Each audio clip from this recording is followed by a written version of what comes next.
Hey guys, I'm Kent. Today I'm going to try to fix my fat PlayStation 3. I got it a couple years ago for like $100, and just a couple months ago I got the dreaded yellow light of death.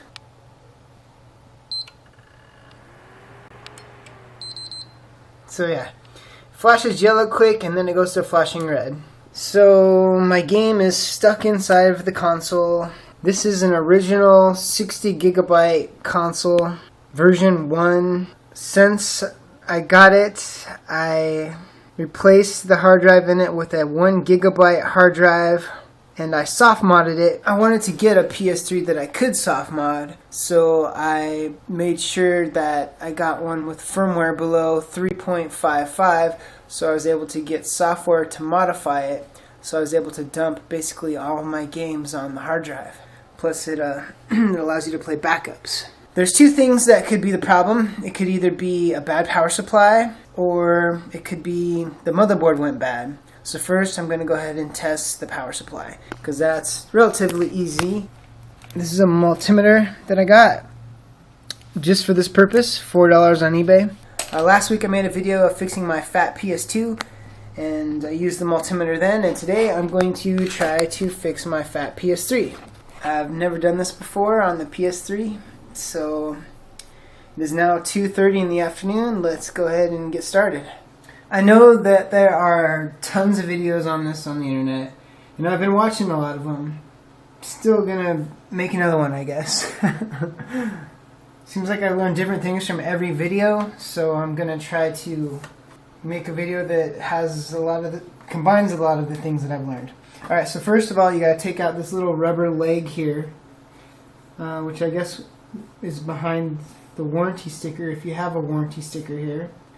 Then there's a screw in there. If you're newer to this, then you're gonna need like a hex screwdriver and things like that. But with this version 1 PlayStation 3, all you need is some screwdrivers. It just slides back and forth, slides off, one screw gone.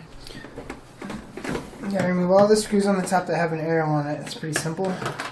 I did have this apart briefly before I watched any videos or did any research on it, because I just kind of wanted to see how dirty it was inside. Thought maybe if I just cleaned it, that would fix it. Oh yeah, to get the hard drive off, you pop off this tab here. So then you flip this, you push the hard drive that way, and then you pull it out like that, like so. I really hope it's the power supply on this, but I don't think it's going to be. The power supply is real easy to replace, but if it's not the power supply, then that means it's your motherboard, and that means that your motherboard had overheated, and the solder in the motherboards has decayed or got to the point where it heated it up so much that it kind of melted away from the points that it was connecting. Okay, from here I just lifted up the back. They heat those solder rods back up, and it remelts it, and it fills in the cracks. Basically, the solder melts back together and refills the cracks. They call it reflowing your board. What is that? What is that? Where's that go? Damn it! I don't know where it goes. Alright, well this is your power supply right here. And in order to test it, I'm going to remove it.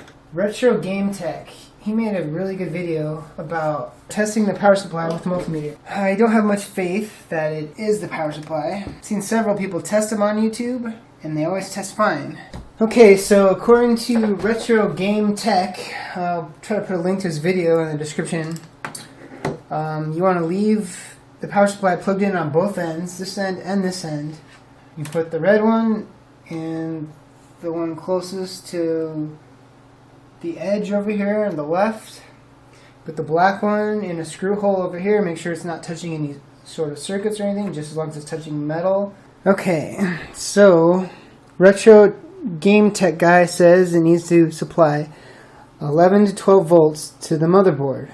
This plug is what powers the motherboard, and we need to make sure that it's sending at least 11 to 12. It should be sending 12 volts of electricity out of that port into the motherboard. That's what the motherboard plugs into, is this port right here. Okay, so set this to 20.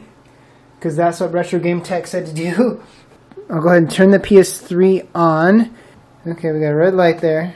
So I'm going to go ahead and hit the power on, and I'm going to watch I'm going to hit this little button right here with my finger. And I'm going to watch my volts to see what they read at, 11 or 12. Okay. So it goes up to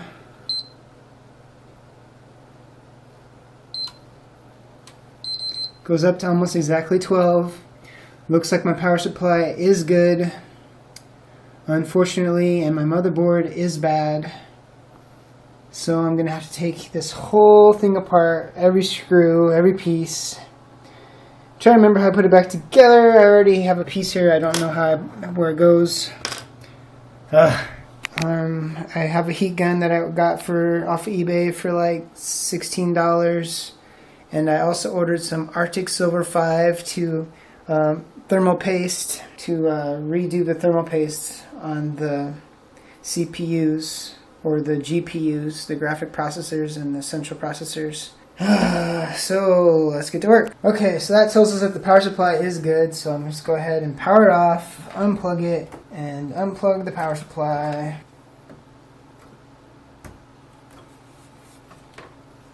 Okay, these little tabs here, in order to get the tapes out, you just fold them up like a trap door. You pull it up like a trap door, and that releases the tape. So I'm also recording this because I want to remember how to put this dang thing back together. Hopefully this will help me. Okay, I pulled up that little flap there. See how it pushes down and it folds up. Okay, that should release that tape now. Like that. That just pops off like so. Just pull it up and it pops off like so. Oh my god, I'm never going to remember how to put this thing back together. I think I should have started on this earlier in the day. Try to take it out of here if I can. I don't see any doors on this one though. Try to be careful I don't break it worse than it already is broken. Maybe this recording will tell me where that piece, if I go back and look at that recording, I can figure out where that piece came from. I doubt it. Okay, let's take these out, I guess. Try and get it working again. So I've cleaned up the GPU and the CPU, and I've taken off all the old thermal compound from those. Apparently, you cannot reflow every motherboard. Sometimes reflowing it works, sometimes it doesn't. Most of the time when it does work, it only works, seems like most of the time it only works for a couple months to a couple years, depending on how much you use your PlayStation. And I think my PlayStation has gotten, I think it was getting louder. I guess I should have saw that as a sign that it was getting too hot. Probably should have took it apart, put first thermal paste on the CPUs. That might have worked. That might have helped. Another thing I saw somebody do is he took a coffee can and he made a big circle hole in the bottom of this case with a heated coffee can, and he twisted it and he kept reheating it and he melted a circle in the bottom of this. And that's right where the fan covers. I might just drill a whole bunch of holes in this to help the hot air escape if I can get this thing working again. So by putting holes in there, that should help the hot air escape the console. I kind of had it encased too, like sitting in an entertainment center, not with the door closed, but it was sitting in an entertainment center on a shelf, kind of boxed in. So that's another thing, I should have had it probably sitting up behind the TV or on its side, maybe behind the TV. That probably would have helped it as well. If you got an old fat PS3 that's still working, don't keep it in an entertainment center. Put it out on by itself as much as you can, and maybe take it apart and put new thermal paste on the CPUs, and maybe drill some holes in the bottom of it, because if it's sitting on its side, then all those extra ventilation holes should help it. PlayStation pieces everywhere. God, I don't know how to ever get this thing back together. I'm so stressed about it. Shoot, this thing is way worse than the PS2. Moving these puppies now.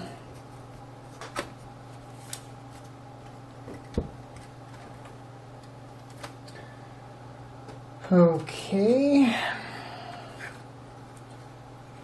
There's the beautiful Motherboard, cock 001. Should probably get a vacuum out and clean it up.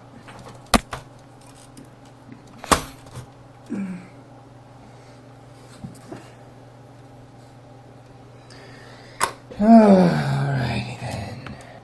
That wasn't supposed to happen. This plate here was supposed to stay glued down, but it came up. Real small screwdriver to get these suckers out. Alright, so I gotta clean these off. So to clean off the old thermal paste, you need some alcohol. I'm gonna be here all day. Oodie-doo-dee-doo. At least this cooling plate is still attached to the processor. This one is off, so I don't know if I'm supposed to re-glue it or if just putting some thermal paste on there will be enough. So I got the other plate off of this one and I'm going to try to refasten it somehow. It's glued on there with some sort of glue.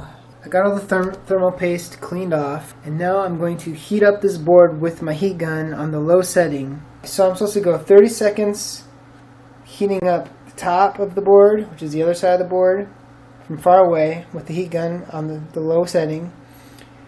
Just kind of glaze over the whole board for about 30 seconds, and then do about 30 seconds on this side of the board, on the bottom of the board for about 30 seconds, about this far away, about 6-8 inches away for about 30 seconds. And then I'm supposed to do a minute and a half, about a ½ inch away, without touching the chips, and do circular motions for about a minute and a half, and then a minute and a half on this chip, about a ½ inch away, on the low setting with the heat gun. And then I'm supposed to do the whole board from about 6 inches away on the low setting, the whole board, just to kind of let it cool off slowly. I back up about 6-8 inches away and do the whole board for about a minute and a half to 2 minutes. And then I let it sit for a ½ an hour before I put it back together again. Okay, here it goes. When I'm doing it, I need to make sure that it's level. So I need to get some sort of something to level this puppy out. I got it nice and level on this table. I use some cardboard in the level to make sure the table is completely level. 30 seconds on that side, 30 seconds on this side. I got it on the low setting. Okay, I'm going to concentrate a minute and a half on these chips. I'm a ½ inch away. Yeah, I don't need to be quite so close to this one because it's missing the top plate right now. Okay, and I'm going to do this one. Okay, and I'm going to back up, do this for about 2 minutes. Kind of let it cool off nice and slow.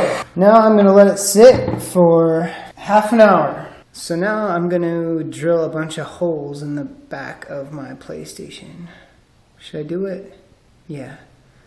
Screw it. I'm going to drill a bunch of holes in the back of my PlayStation. I don't got to take it apart and put it back together all these times. Okay, maybe I'll wait. No, I'm just going to drill some holes. This is supposed to be one of the best thermal compounds. This Arctic Silver 5. This is like $6. My multimeter was $4. My heat gun was like $16. Now we're at $20. And this was like $6. So now we're at $26 to try to fix my fat PlayStation 3. Alright, so let's stick this little bit of thermal paste on there. So you don't want to use too much. You're supposed to put a really thin, solid layer on. It doesn't appear like there's enough thermal paste to be touching the plate. Guess I gotta glop some more on there. Bunch of air between that thing. Glue, all this glue is holding it up too much. I apologize, I'm not really trying to make a tutorial video as much as I'm just trying to make an adventure video. The day that Kent tried to fix his fat PS3. Okay, let's see if that's enough to hold it together. That appears like it's enough to hold this sucker down. So, or should I test it? I guess I'll pull it off and look at it and see. Looks like we could use a little bit more. Hopefully I'll get away with not having to use any sort of glue on these 4 corners. Because I don't know what kind of glue would... Probably don't have it, and I probably have to order it and wait another week. And I gotta get this thing put back together while it's somewhat fresh in my mind. I made a video, but as you saw, I didn't make a very good video about how I took it apart. You don't want to put too much on this because it can get glopped on the board, and then the board can burn underneath of it, and then your board's pretty much toast. But you got to put enough on to where there's no air pockets between it and the plate, the heatsink plate. Well, this should be fun, trying to put this on a loose chip. Hold still, chip. This thermal compound is better than the white stuff that PlayStation uses. There's actual silver in this. Maybe that's why it's so expensive. I think that perhaps I will take it apart quick to see how it looks. I didn't get enough thermal paste on there. See how it's not covered? So apparently it uses quite a bit of thermal paste. Maybe I'll put it down and I'll screw it down and see what that does. So you're not supposed to do this over a carpet. You're not supposed to do this probably even on a towel. I forgot I wasn't supposed to do it on a carpet. I should have took it all apart downstairs, but now my stuff's up here and it's kind of laid out so I can put it back together properly. So I already took it apart on the carpet, so I guess I'm going to put it back together on the carpet. Because carpet causes a lot of static electricity, and if you get static and you shock your motherboard when you touch it, then you can fry your stuff. So touch metal. Try to touch metal things before you touch circuit boards, so you hopefully don't send a shock into the circuit board to fry it. I should not have bought a first gen PS3. Version 1. Yeah, I should have searched harder to try to find a Slim, I guess, that had a old firmware below 3.5 firmware. So I'm going to tighten these up. I'll probably take them back apart because I want to make sure I got enough thermal paste on there, but I don't want to put too much thermal paste on there either. This should clamp it down onto the motherboard, or should clamp that heatsink, pinch it right on down to that CPU plate, and I want to make sure I put enough on, so now I'm going to take it back off. Okay, let's see how we did. Pretty good job. It looks still like we could have used some more thermal paste over here. So this PS3 is requiring a lot of thermal paste. Let me just tell you. Now I know why there was so much kicked around the edges when I took it apart. I used up that whole tube and then some. If I can just figure out how to get this thing put back together again. I should have been more organized when I took this thing apart. Okay, yeah, it took a lot longer to put back together than it did to take apart. Got a couple of screws here, and I don't know where they're supposed to go. Well, here it is. I'm gonna go plug it into the TV and see if it works. Cross your fingers. Moment of truth. Got the red light here.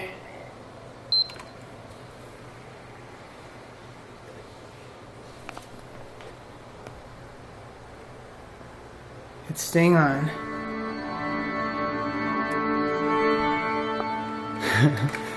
It's fixed! Woo!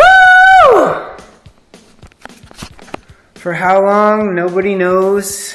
Hit eject and be able to get my game out. Yeah, it's working. Awesome. So I will post in the description when it dies. So it worked. Happy, joy, happy, joy. And hopefully it stays working a really long time because it took all day to fix it. It is now 8:23. I think I probably started working on it about 2:30, so I think it took about 6 hours. Apparently if this PlayStation breaks again, I can reflow the board again, but its life will be even shorter than this time. And each time I reflow it, its lifespan will be even shorter until reflowing it doesn't fix it anymore. So I hope it lasts a really long time. I've heard people's lasting up to 2 years. I've heard people's lasting up to 2 minutes. Alright guys, thanks for watching, and we'll see you in the next one. Bye. I'm gonna go play some PlayStation 3! It's fixed, it's fixed, it's fixed! It's fixed, it's fixed, it's fixed! Happy days, happy days, happy days! Ah! But for how long? Nobody knows. So don't be too happy. Alright, bye.